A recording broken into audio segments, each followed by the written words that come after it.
मम्मा room का gate बंद कर दे। कलर है light blue.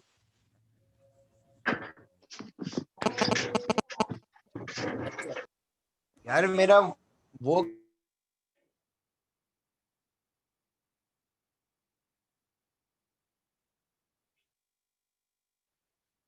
Okay class continue करते हैं वहीं से।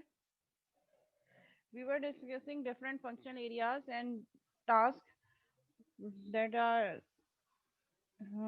okay admit हो गए हैं सारे students total 35. Okay, so we were discussing different functional areas and different tasks performing in those different functional areas. We have discussed accounting and finance, supply chain management, and marketing and sales. The next one remaining is human resources. Human resources के main tasks कौन कौन से हैं? Recreation करना कि कोई नई task की कोई नई जॉब जो है वो रिक्वायरमेंट जो है वो अपलोड करना, पब्लिश करना, एम्प्लॉयज को ट्रेन करना. So these all are the process which are performed under HR department. Evaluate and compensate employees. Employee की evaluation, कब किसको जो है वो बोनस देना है, परफॉर्मेंस क्या है, ओवर टाइम किस तरीके से कौन पे कर रहा है, किसी की भी परफॉर्मेंस का एनालिसिस, हर एम्प्लॉय की जो है वो परफॉर्मेंस क्या है. ठीक है, ये सारी चीज़ें जो है ये हमारे पास HR डिपार्टमेंट की रिस्पॉन्सिबिलिटी हैं. Develop personal plan, staffing based on sales. ठीक है, जिसने जितना सेल किया उसकी बेसिस पे कितना कमीशन देना है सबको. ठीक है, पर्सनल प्लान्स क्या है एम्प्लॉय की, अगर अपनी कहीं कुछ इन्वेस्टमेंट्स हैं, वो सारी चीज़ें वो सब जो है वो HR के अंडर आती हैं. डिटरमाइन कंपनसेशन, वेजेस, डिपेंडेंट और लेबर मार्केट. ठीक है, मार्केट एनालिसिस को देखते हुए हमने क्या कंपनसेशन करनी है. ठीक है, किस तरीके से हमने वेजेस देने हैं एम्प्लॉय को. मार्केट एनालिसिस की बेसिस पे हमारा पे स्केल क्या होना चाहिए, नए आने वालों को हम कितना पे करेंगे, ट्रेन किस तरीके से करना है हमने. ठीक है, तो ये सारी चीज़ें HR डिपार्टमेंट की रिस्पॉन्सिबिलिटी होती हैं.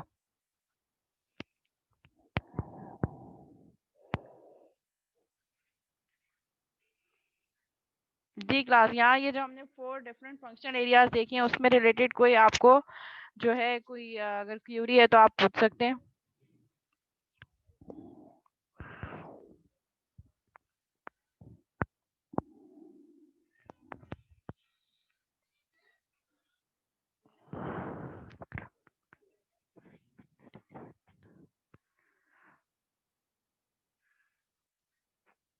अच्छा, अब क्लियर है आवाज़?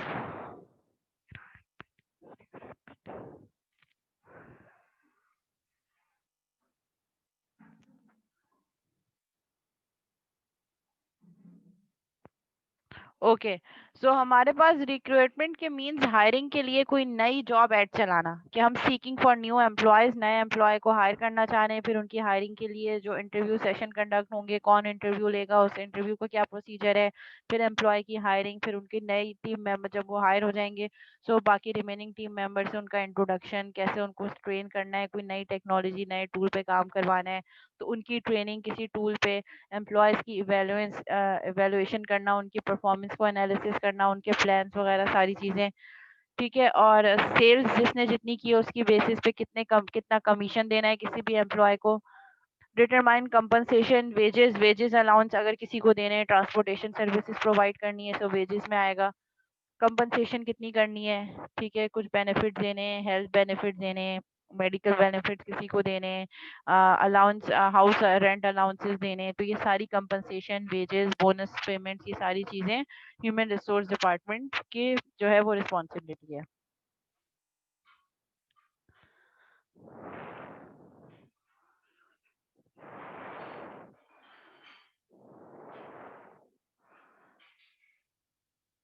वेजेस का मतलब है जो ट्रांसपोर्टेशन सर्विस प्रोवाइड कर रहे हैं, आप पिक एंड ड्रॉप सर्विस कर रहे हैं तो उसकी पेमेंट क्या होगी, उनकी सैलरी से डिडक्ट होगी या एडिशनल पेमेंट होगी या फ्री ऑफ कॉस्ट होगी, या कोई पॉइंट सर्विस चला रहे हैं, डोर टू डोर सर्विसेज दे रहे हैं. वेजेस अलाउंस, या उनको अलग से अलाउंसेस दे रहे हैं, उनकी सैलरी में एक्स्ट्रा अमाउंट ऐड कर रहे हैं कि वो जैसे चाहे वेज आना जाना कर सकें. सो वेजेस मीन्स उनकी pick and drop service, transportation service.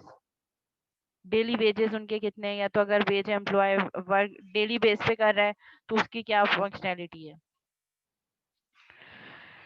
ठीक है, फंक्शनल एरिया इंफॉर्मेशन सिस्टम्स. अच्छा, अब हम ये तो हमने फंक्शनल एरियाज और उनके डिफरेंट जो है वो टास्क और सेट देख लिए कि हर डिपार्टमेंट में कौन कौन से टास्क परफॉर्म हो रहे हैं.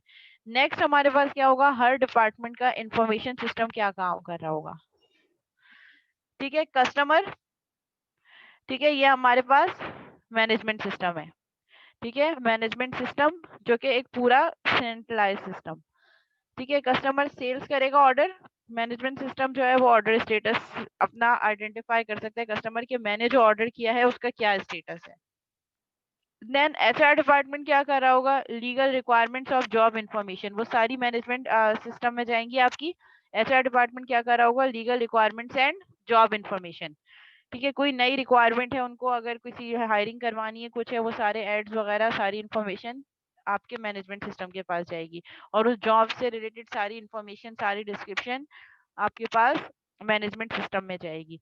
Then hiring needs and personal information भी यहाँ से जनरेट होगी। अगर किसी डिपार्टमेंट को कोई रिसोर्स चाहिए, ठीक है, लेट से अगर हम एलएमएस लर्निंग मैनेजमेंट सिस्टम की बात करें, तो कोई डिपार्टमेंट को अगर किसी फैकल्टी की रिक्वायरमेंट है, तो वो यहाँ पे रिक्वेस्ट सेंड करेंगे और वो एमएस डिपार्टमेंट ही वो रिक्वेस्ट एचआर डिपार्टमेंट को फॉरवर्ड कर देगा। इट मींस के डिपार्टमेंट को डिपार्टमेंट से डायरेक्ट कम्युनिकेट करने की जरूरत नहीं है, they are communicating through a centralize system.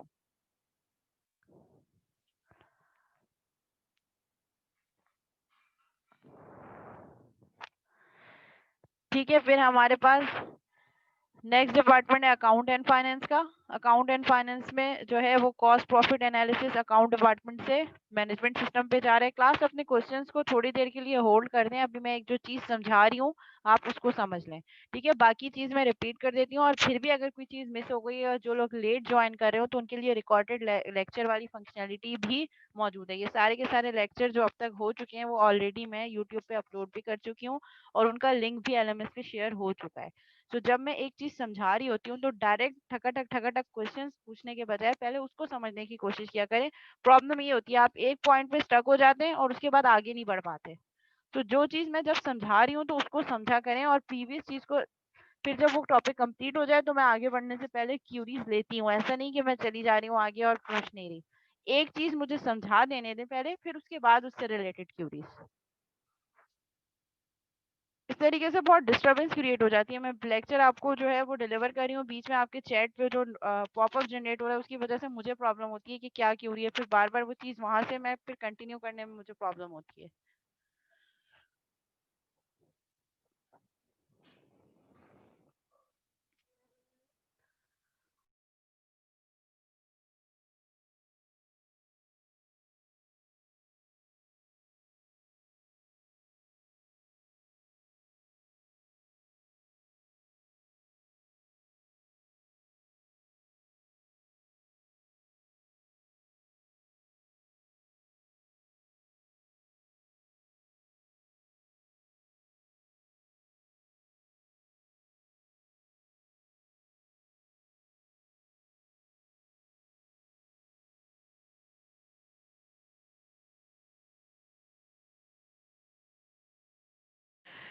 ठीक है, ये इन्फॉर्मेशन सिस्टम जो है मैं फिर से रिपीट कर रही हूँ, और जब थोड़ी देर के लिए मेरी आवाज ना आया करे ना तो जरा ये भी देख लिया करें कि कहीं मैं म्यूट तो नहीं हूँ। ठीक है, वो बैकग्राउंड पे जो है थोड़ी सी डिस्टरबेंस होती है, तो इस वजह से आप लोग डिस्टर्ब नहीं हो तो मैं कुछ देर के लिए म्यूट कर देती हूँ अपना माइक, ताकि वो डिस्टरबेंस आप लोगों तक ना पहुंचे। ठीक है, ये जो डायग्राम है इसमें जो फ्लो है ये मैं दोबारा से एक्सप्लेन कर रही हूँ। ठीक है, अब इसको तवज्जो से पहले सुनिएगा, पहले कंप्लीट हो जाए फिर उसके बाद क्यूरी मैं लूंगी। ठीक है, यहाँ पे अलग अलग हमारे पास जो है वो डिपार्टमेंट्स हैं। ठीक है, एचआर डिपार्टमेंट है, अकाउंट एंड फाइनेंस डिपार्टमेंट है, एससीएम सप्लाई चेन मैनेजमेंट है, फिर यहाँ पे हमारे पास कस्टमर है, और फिर बीच में हमारे पास एक सेंट्रलाइज मैनेजमेंट सिस्टम है। मैनेजमेंट सिस्टम क्या है, एक ऐसा सिस्टम जिसमें तमाम डिपार्टमेंट कनेक्टेड है, एक डेटाबेस आपके पास जो है वो इंस्टॉल है, उस डेटाबेस में तमाम डिपार्टमेंट्स का डाटा स्टोर हो रहा है, और जो भी कंसर्न अथॉरिटी है, अदर कस्टमर है, एचआर है, अकाउंट एंड फाइनेंस है, सप्लाई चेन मैनेजमेंट है, उनको अपनी रिक्वायरमेंट के अकॉर्डिंगली ही डाटा विजिबल हो रहा है। ठीक है, तो ये हमारे पास मैनेजमेंट सिस्टम है।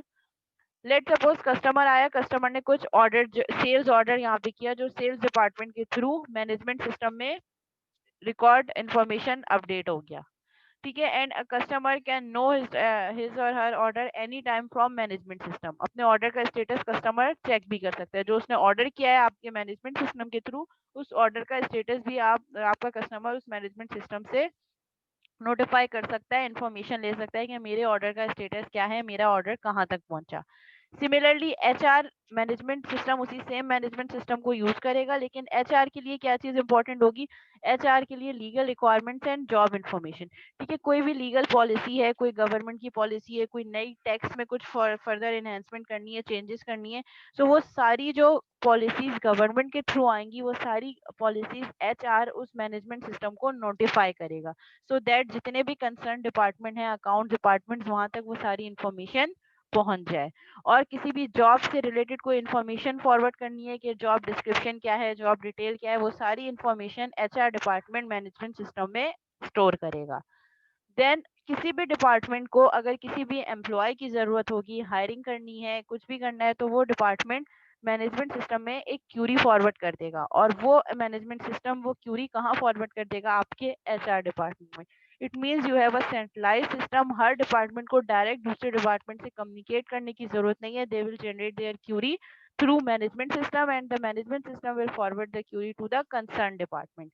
ठीक है, किसी भी डिपार्टमेंट में, let's say account and finance department में किसी एक एम्प्लॉय की जरूरत है, तो अकाउंट एंड फाइनेंस डिपार्टमेंट वो रिक्वायरमेंट वो क्यूरी जनरेट करेगा,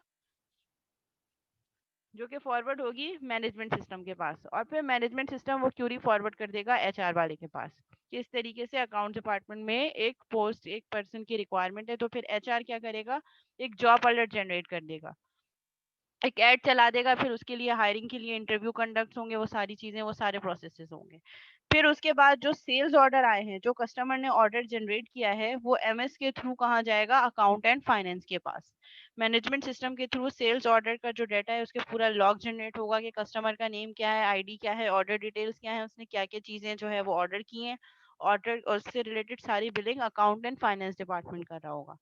और कॉस्ट और profit analysis account and finance के थ्रू मैनेजमेंट सिस्टम में जा रहे होंगे, सो दैट अगर मैनेजमेंट पर्सनल कोई भी देखना चाहे कि कौन कौन से ऑर्डर्स हुए, month wise report, quarterly report, yearly based report, तो वो सारे एनालिसिस और कॉस्ट एंड प्रॉफिट एनालिसिस के हमें कितना बेनिफिट हुआ, कितने ऑर्डर्स आए, कितना प्रॉफिट मार्जिन रहा, वो सारी चीजें account and finance department calculate करके मैनेजमेंट सिस्टम के थ्रू वो आपके मैनेजर जो है वो सारी रिपोर्ट की फॉर्म में डाटा देख सकते हैं कलेक्टिवली आपके मैनेजमेंट सिस्टम में।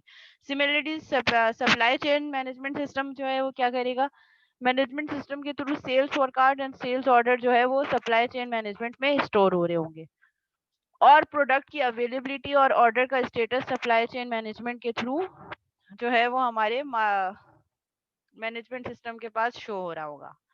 ठीक है, कि जो कस्टमर ने ऑर्डर किया है उसमें से क्या क्या प्रोडक्ट अवेलेबल है, कौन कौन सी प्रोडक्ट अवेलेबल नहीं है, ऑर्डर का स्टेटस क्या है, वो कहाँ जाएगा यहाँ पे, सो दैट वो ऑर्डर का स्टेटस कस्टमर भी व्यू कर सकता है।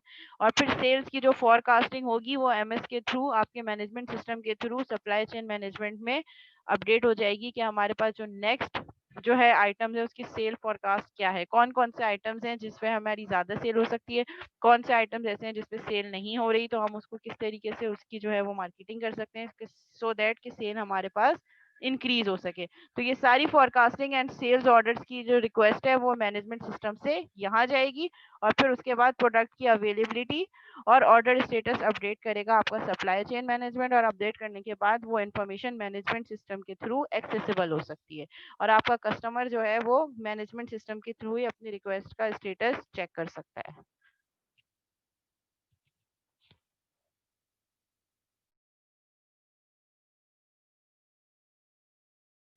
जी क्लास, इस पूरे प्रोसेस में कोई कंफ्यूजन है, कोई एम्बिगिटी है और कोई क्वेश्चन है तो आप पूछ सकते हैं।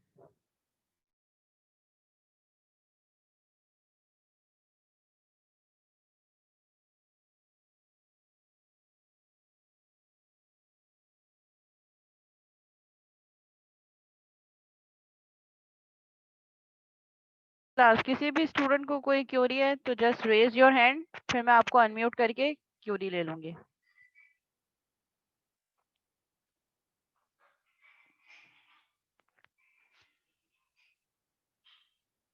अच्छा देखो, ये लीगल रिक्वायरमेंट्स वो हैं, कोई भी कंपनी जब होती है तो हर कंपनी के कुछ पॉलिसीज होती हैं, ठीक है, कुछ स्टैंडर्ड्स होते हैं, कुछ रूल्स होते हैं, कुछ पॉलिसीज होती हैं।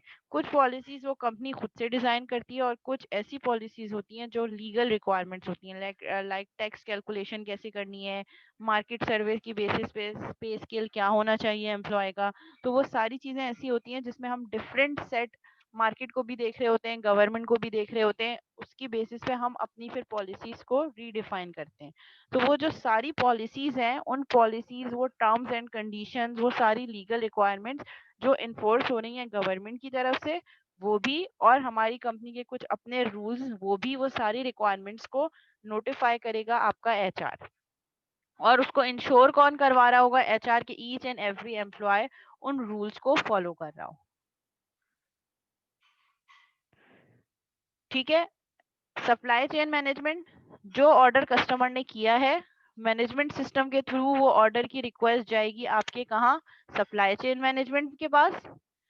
ठीक है, वो सेल्स ऑर्डर की रिक्वेस्ट जो कस्टमर ने ऑर्डर किया है, वो ऑर्डर रिक्वेस्ट जाएगी सप्लाई चेन मैनेजमेंट के पास। सप्लाई चेन मैनेजमेंट अपना वेयर हाउस देखेगा कि वो प्रोडक्ट जो रिक्वायर्ड है, उसके लिए जो रॉ मटेरियल है, वो हमें कहाँ से जो है वो प्रोवाइड हो सकता है, हमारे पास कौन कौन सा डाटा अवेलेबल है, और उस ऑर्डर का स्टेट अपडेट कर देगा। अपडेट करने के बाद मैनेजमेंट सिस्टम के थ्रू ही वो और कस्टमर अपने ऑर्डर का स्टेट देख सकता है कि मेरा ऑर्डर किस स्टेट पे है।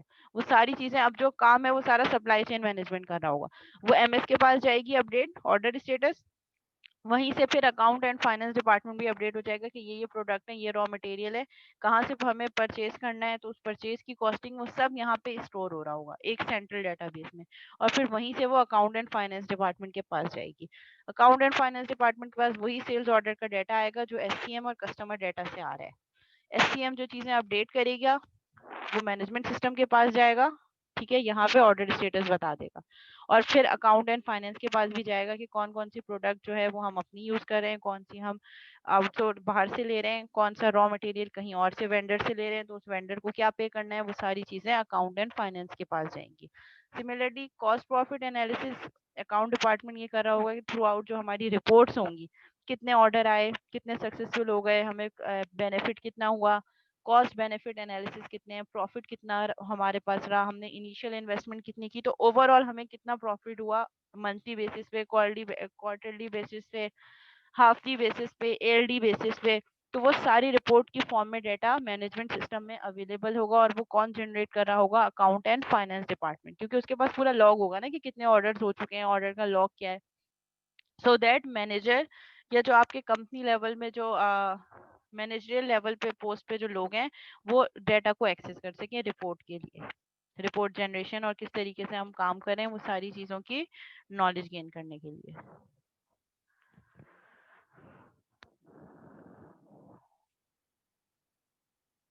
जी, और कोई कंफ्यूजन, और कोई क्वेश्चन?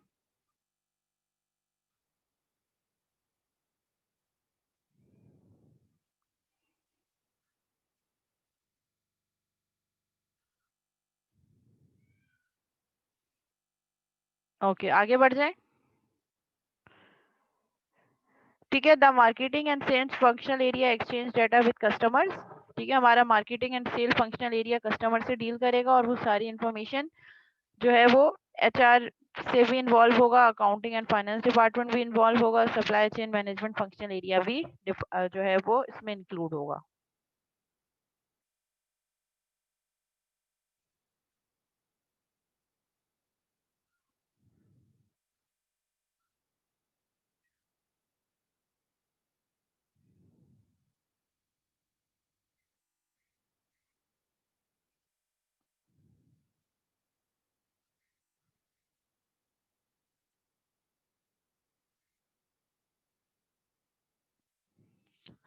ठीक है, मार्केटिंग एंड सेल्स 1 बजे क्लास स्टार्ट हुई है, तो उसके अकॉर्डिंग आप टाइम लगा लें कि कब तक एंड होगी।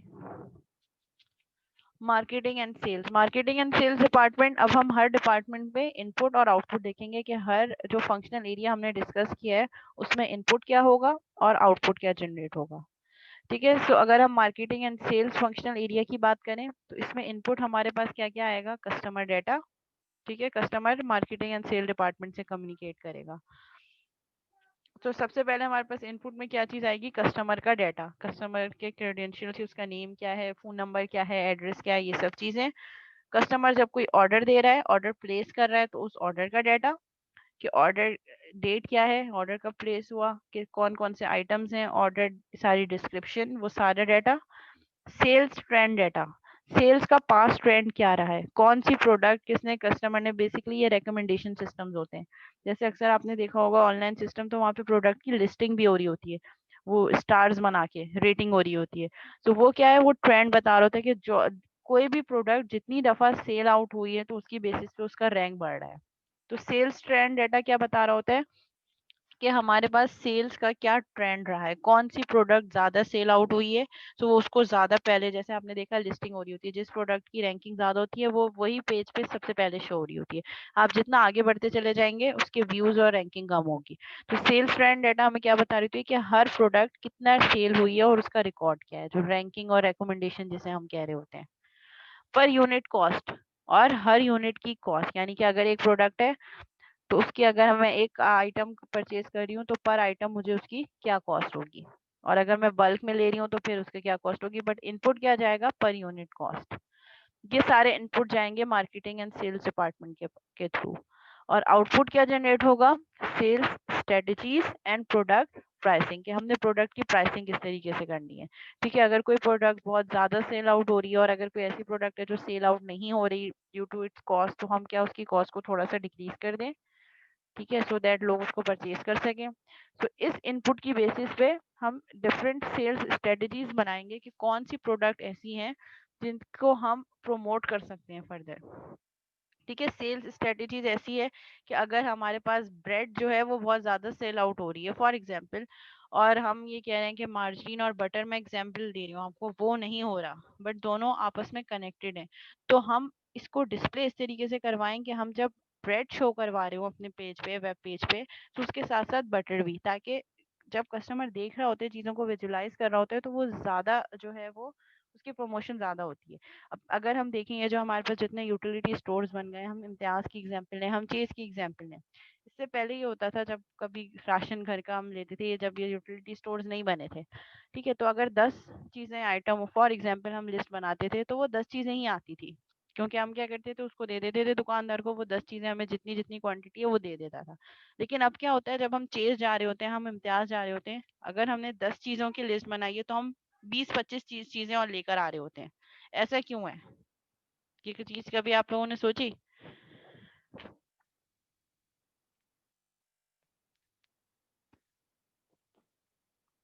कि ऐसा क्यों हो रहा है? ऐसे ही होता है ना, हम इम्तियाज़, चेज़, जहाँ पे हम जा रहे होते हैं, नाहीद वगैरह, तो वहाँ पे हम चीज़ें 8-10 चीज़ें लेके लिस्ट बना के जा रहे होते हैं, लेके हम 30-40 आइटम लेके आ रहे होते हैं। इसलिए क्योंकि उन्होंने अपनी प्रोडक्ट की लिस्टिंग इस तरीके से की है। उन्होंने जो आपस में कनेक्टेड आइटम्स हैं वो एक साथ एक शेल्फ में रखे हैं, कि अगर एक बंदा ब्रेड लेने जा रहा है तो वो सोचेगा बटर भी उसके साथ रखा है, उसको अलग से नहीं जाना पड़ेगा। जो चीज़ें साथ-साथ नज़र आ रही हैं वो कह रहा है अच्छा मैं ये भी ले लूँ। स्नैक्स लेने गए तो उसमें हर शेप का स्नैक्स, डिफरेंट फ्लेवर्स, नए फ्लेवर्स को लॉन्च करके दे, अच्छा मैं ये भी ले लूँ, मैं ये भी ले लूँ। तो ये चीज़ें क्या है, ये सेल्स स्ट्रेटजीज़ हैं अपनी सेल को बढ़ाने के लिए, कि कौन सी प्रोडक्ट दूसरी प्रोडक्ट के साथ जो है वो एज अ पेयर यूज हो सकती है। तो हम उन चीज़ों को एक साथ रखें कि अगर वो ब्रेड लेने जा रहा है तो वो बटर भी ले, वो स्प्रेड भी ले ले, वो उसके साथ अंडे भी ले ले, दूध को भी वहीं कहीं साथ में रखे, ताकि वो ये सारी चीज़ें जो है वो उसके साथ लेके आ सके।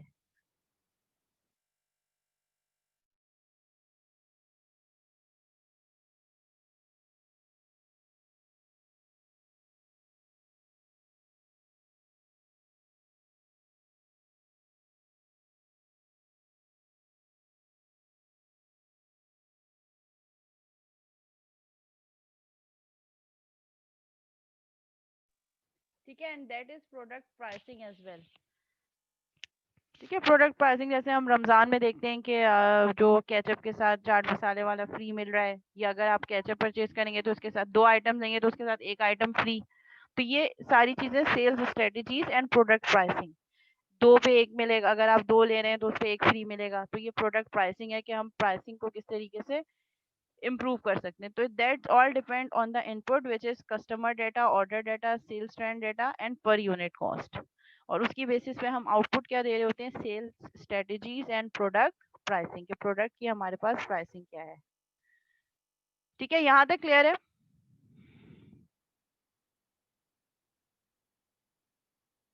मार्केटिंग एंड सेल्स,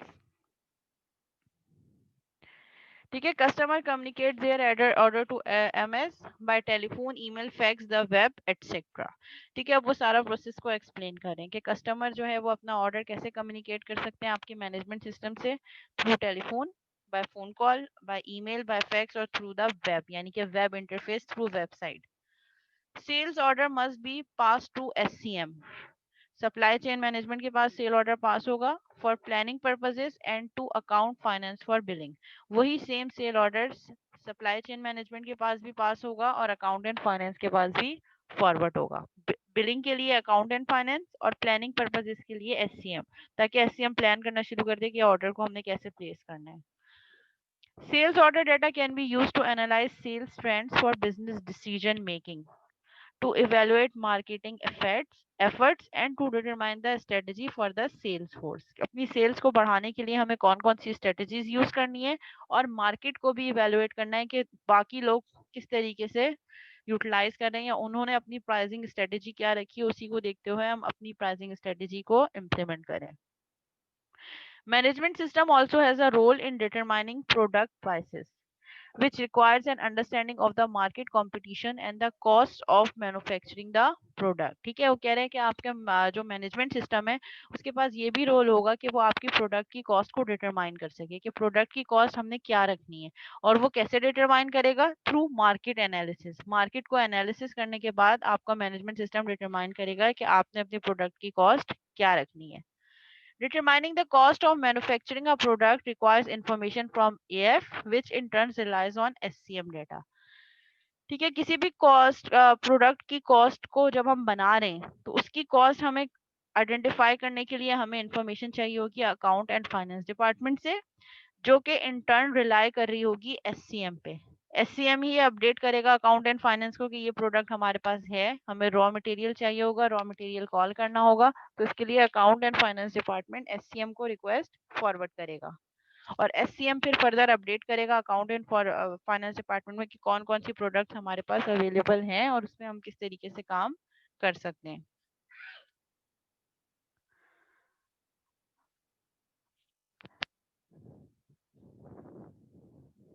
ठीक है, अब हम एससीएम का रोल देखते हैं। The supply chain management functional areas exchange data with suppliers. ठीक है, एससीएम आपके सप्लायर से भी कम्युनिकेट कर रहा होगा and with the human resources, marketing and sales and accounting and finance functional areas. ठीक है, ये हमारा सप्लाई चेन मैनेजमेंट है। अब ये सप्लाई चेन मैनेजमेंट के पास सप्लायर की इंफॉर्मेशन आ रही होगी जो कि रॉ मटेरियल्स अवेलेबिलिटी और डिलीवरी बता रहा होगा। ठीक है, और एससीएम क्या करेगा, orders for raw materials and packaging. ठीक है, एससीएम क्या करेगा, सप्लायर को कोऑर्डिनेट करेगा और सप्लायर्स को ऑर्डर रॉ मटेरियल का ऑर्डर देगा कि ये रॉ मटेरियल है, ये हमें चाहिए विद पैकेजिंग, यानी कि आप हमें इसको पैक करके हमें प्रोवाइड करें। तो ये रिक्वेस्ट कहाँ से जनरेट होगी, एससीएम से। एससीएम रिक्वेस्ट जनरेट करेगा और कहाँ जाएगी, सप्लायर के पास। सप्लायर क्या करेगा, रॉ मटेरियल की अवेलेबिलिटी और डिलीवरी एससीएम को अपडेट कर देगा कि हमारे पास ये रॉ मटेरियल अवेलेबल है और इसकी डिलीवरी इस तरीके से इस टाइम पर होगी। तो वो सारी इंफॉर्मेशन एससीएम के पास आ जाएगी। ठीक है, फिर उसके बाद एससीएम क्या करेगा, एचआर को हायरिंग नीड्स और पर्सनल इंफॉर्मेशन बताएगा कि हमें जो है ऑयल रिसोर्सेज की ज़रूरत है।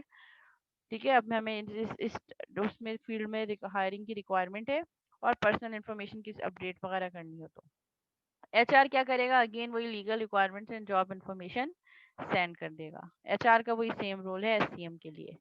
फिर क्या होगा, SCM account and finance department को क्या करेगा, प्रोडक्शन प्लान, मटेरियल्स और इन्वेंट्री से रिलेटेड चीज़ें बताएगा कि हमारे पास वेयर हाउस में कितनी चीज़ें हैं, हमने सप्लायर से कौन कौन सा रॉ मटेरियल ऑर्डर किया है, कितना डिलीवर हो गया, उसकी कॉस्ट वगैरह सब चीज़ें। प्रोडक्शन प्लान्स बताएगा, मटेरियल की सारी इंफॉर्मेशन, इन्वेंट्री में कितना पड़ा है, कितना हमने कौन से सप्लायर से परचेज किया है और इन्वेंट्री में क्या क्या चीज़ें मौजूद हैं। ये सारी चीज़ें एससीएम अपडेट करेगा अकाउंट्स एंड फाइनेंस डिपार्टमेंट को। इस इंफॉर्मेशन की बेसिस पे accounts and finance department sales data generate करेगा एंड मैन्युफैक्चरिंग कॉस्ट एनालिसिस बताएगा कि हम जब कोई चीज़ बिल्ड कर रहे हैं तो उसकी कितनी कॉस्ट आएगी और जब जो है हम सेल्स डेटा जो हमारे पास पूरा आया उसकी कंप्लीट एक कंबाइंड रिपोर्ट सेंड करेगा एससीएम के पास। ठीक है, फिर एससीएम क्या करेगा, प्रोडक्ट की availability data and order status management system पे अपडेट कर देगा कि ये प्रोडक्ट की अवेलेबिलिटी है, ये प्रोडक्ट हमारे पास अवेलेबल है, उससे रिलेटेड सारे डेटा, और ऑर्डर का स्टेटस बता देगा कि अभी ऑर्डर का स्टेटस क्या है। अदर सप्लायर को हमने नोटिफाई कर दिया है, सप्लायर हमें डिलीवर करेगा या अब डिलीवर हो गया, जो जो स्टेटस होगा टाइमली मैनर में वो मैनेजमेंट सिस्टम में अपडेट करता रहेगा। And then sale forecast and sales order जो है वो एमएस मैनेजमेंट सिस्टम जो है वो सेल्स फोरकास्ट करेगा। जो ऑर्डर स्टेटस यहाँ पे आया है उसकी बेसिस पे मैनेजमेंट सिस्टम इतना स्ट्रांग होना चाहिए जो सेल्स फोरकास्ट कर सके और सेल्स ऑर्डर भी बता सके कि अब उसका स्टेटस क्या है। ठीक है, रिक्वेस्ट जनरेट कर सके कि अब क्या स्टेटस है, तो वो एससीएम उसको नोटिफाई करेगा। और कस्टमर आपका किससे कम्युनिकेट करेगा? जी क्लास, इस पूरे सिनेरियो में कस्टमर कौन से डिपार्टमेंट से कम्युनिकेट करेगा?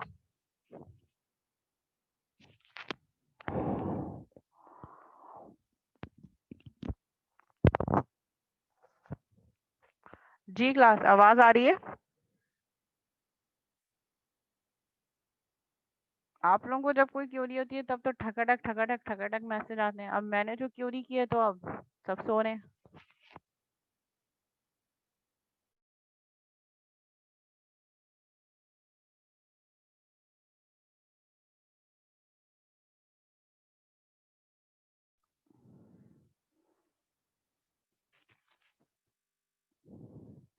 ठीक है, तो हमारा कस्टमर जो है वो मैनेजमेंट सिस्टम से कम्युनिकेट करेगा through sales and marketing department. अपना ऑर्डर रिकॉर्ड कराएगा मैनेजमेंट सिस्टम में और मैनेजमेंट सिस्टम के थ्रू ही सेल्स का ऑर्डर एससीएम के पास जाएगा। फिर ये सारा प्रोसेस फॉलो होगा और फिर एससीएम अपडेट करेगा एमएस को और कस्टमर अपने ऑर्डर की इंफॉर्मेशन एमएस के थ्रू ले सकता है। तो कस्टमर कम्युनिकेट करेगा मैनेजमेंट सिस्टम से through marketing and sales department. ठीक है, कस्टमर आपका कम्युनिकेट करेगा मार्केटिंग एंड सेल्स डिपार्टमेंट से, उसके थ्रू इन्फॉर्मेशन एससीएम के पास जाएगी, एससीएम पूरा स्टेप फॉलो करेगा, ये सारा प्रोसीजर जो हमने अभी समझा है, और उसके बाद फिर वो कस्टमर अपने ऑर्डर का स्टेटस भी आइडेंटिफाई कर सकता है। ठीक है, सप्लाई चेन मैनेजमेंट की हमने अभी डायग्राम देखी। सप्लाई चेन मैनेजमेंट में इनपुट क्या आएगा हमारे पास? Product cell data. ठीक है, जो कस्टमर ने ऑर्डर किया उसका डाटा। प्रोडक्शन प्लान कि हमारे पास प्रोडक्शन प्लान क्या है, हमने कब प्रोड्यूस करना है। एंड इन्वेंट्री लेवल्स, इन्वेंट्री में वेयर हाउस में क्या क्या चीजें हमारे पास मौजूद हैं। आउटपुट क्या होगा इन्वेंट्री का? सप्लाई चेन मैनेजमेंट का output would be raw material orders. ठीक है, अगर वो जो है सप्लाई चेन मैनेजमेंट डिपार्टमेंट कोई रॉ मटेरियल ऑर्डर कर रहा है किसी सप्लायर को तो वो आउटपुट होगा सप्लाई चेन मैनेजमेंट का। पैकेजिंग ऑर्डर करना है, सप्लायर को कोई ऑर्डर करना है, पैकेजिंग ऑर्डर्स करने हैं तो वो भी आउटपुट होगा। रिसोर्स एक्सपेंडिचर डाटा भी आउटपुट होगा कि हमारे पास कितना एक्सपेंडिचर आ रहा है, कितना खर्चा आ रहा है। अगर हम इन हाउस डेवलपमेंट कर रहे हैं, अगर हम रॉ मटेरियल परचेज कर रहे हैं सप्लायर से तो उसकी टोटल कॉस्ट कितनी आएगी, कितना उस पर खर्चा आया, वो तमाम data. And production and inventory reports, हमने कब क्या प्रोड्यूस करना है और इन्वेंट्री में क्या क्या चीजें, उसकी पूरी रिपोर्ट। वो इन डेटा, इन तीनों इनपुट की बेसिस पे हम ये आउटपुट जनरेट कर रहे होंगे।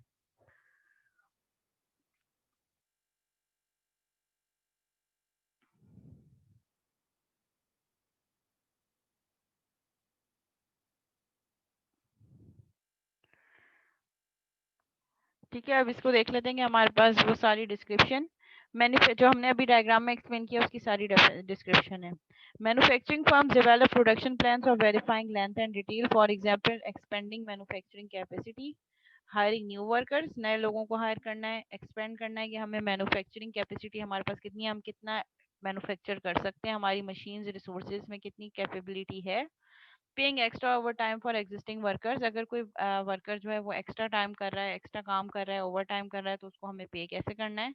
And taking sales forecast to plan manufacturing runs, और सेल्स फोरकास्ट जो है उसको एज एन इनपुट लेना सो दैट हम प्लान कर सकें कि हमने मैन्युफैक्चरिंग किस तरीके से करनी है, कितने और फ्यूचर में ऑर्डर आ सकते हैं, ताकि उसी के लिए हम फिर अपने मैन्युफैक्चरिंग रन्स को प्लान करें कि कितनी मशीन्स हैं, कितने ऑर्डर जनरेट हो सकते हैं, कितने हमें रॉ मटेरियल परचेज करना होगा, तो उस सारी चीज़ों की हम प्लानिंग कर सकें।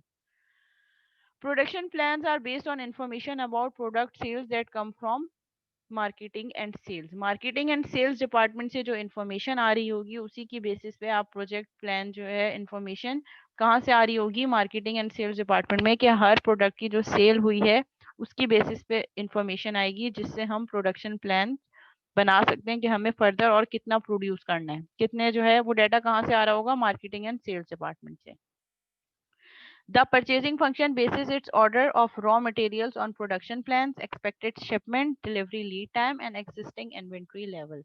ठीक है, जो आपका परचेजिंग फंक्शन है उसमें क्या क्या चीजें हो रही होंगी, जो रॉ मटेरियल ऑर्डर किया होगा आपका सप्लाई चेन मैनेजमेंट डिपार्टमेंट ने, उसकी प्रोडक्शन प्लान, उसकी एक्सपेक्टेड शिपमेंट कब है, वो कब मिल सकता है हमें, डिलीवरी टाइम क्या होगा, कब डिलीवर हो जाएगा, और अभी हमारे पास एग्जिस्टिंग इन्वेंट्री लेवल क्या है, इन्वेंट्री में हमारे पास क्या क्या चीजें मौजूद हैं, ये सारा काम कौन कर रहा होगा, परचेजिंग के अंदर आएगा।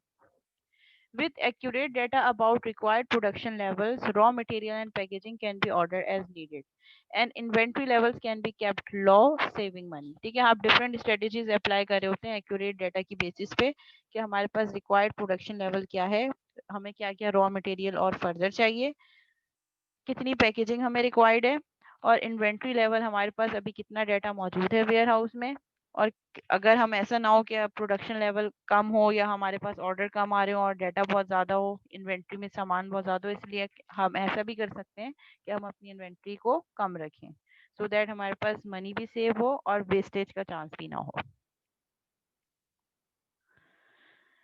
Supply chain management records can provide the data needed bye account and finance. यही सप्लाई चेन मैनेजमेंट जो है वो डाटा प्रोवाइड कर रहा होगा आपके अकाउंट एंड फाइनेंस डिपार्टमेंट को, so that materials, labour, supplies and overhead. ठीक है, मटेरियल कौन कौन से हमें रिक्वायर्ड है परचेज करना है, उससे रिलेटेड कॉस्ट, लेबर कितना देना है अपनी रिसोर्सेज को, सप्लाई क्या क्या चीज़ें हमें करनी है, और ओवर टाइम अगर कोई कर रहा है तो उसको कैसे पे करना है। तो ये सारी इन्फॉर्मेशन जो है वो प्रोवाइड करेगा आपका SCM, account and finance, so that account and finance वाले अपने पेरोल में ये चीजें अपडेट कर सकें। SCM data can support the marketing and sale function by providing information about what has been produced and shipped. SCM department ही जो है वो मैनेजमेंट, मार्केटिंग एंड सेल्स वालों को तमाम डेटा प्रोवाइड करेगा कि क्या क्या चीज़ें प्रोड्यूस हो चुकी हैं और कौन कौन सी चीज़ें शिप हो चुकी हैं, सो दैट कस्टमर अपने ऑर्डर का status through marketing and sales ले सके। Accurate and timely production information can support the sales production and increase customer satisfaction. वो कह रहे हैं कि अगर आपके पास properly और accurate information है, that can lead towards the sales production. Sales में आपकी production भी हो सकती है और आपकी customer satisfaction भी improve होगी, क्योंकि उसको हर data marketing and sales से order का status पता चल रहा है कि अभी मेरे order का क्या status है। जी क्लास, यहाँ तक कोई क्वेरी है?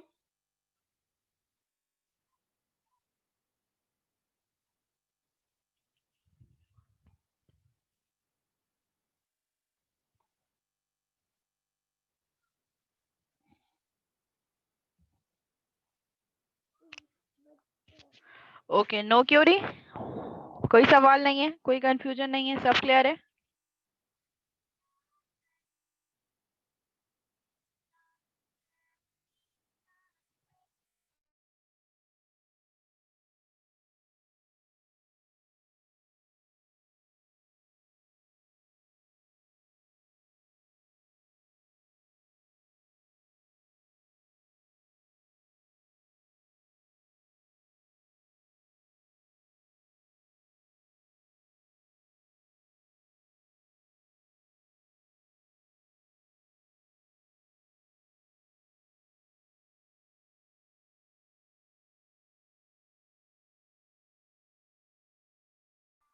अच्छा, मीटिंग एंड हो जाएगी तो सेम मीटिंग आईडी पे दोबारा ज्वाइन करेंगे। पॉइंट 5 और पॉइंट 6 ये कह रहे हैं कि सप्लाई चेन मैनेजमेंट जो है वो अकाउंट एंड फाइनेंस डिपार्टमेंट को इन्फॉर्मेशन सेंड करेगा रिलेटेड टू मटेरियल, कि कौन कौन सा मटेरियल हमने जो है वो परचेज करना है, हर एम्प्लॉय को लेबर कितना देना है, सप्लाई कितनी हो चुकी है और कितना ओवर टाइम है। इसी तरह same supply chain management marketing and sales department को इन्फॉर्मेशन फॉरवर्ड कर रहा होगा रिगार्डिंग टू द प्रोड्यूस, जो इन्फॉर्मेशन कि अब तक हम कितना प्रोड्यूस कर चुके हैं और कौन कौन सी चीज़ें ऐसी हैं जो हम शिफ्ट कर चुके हैं।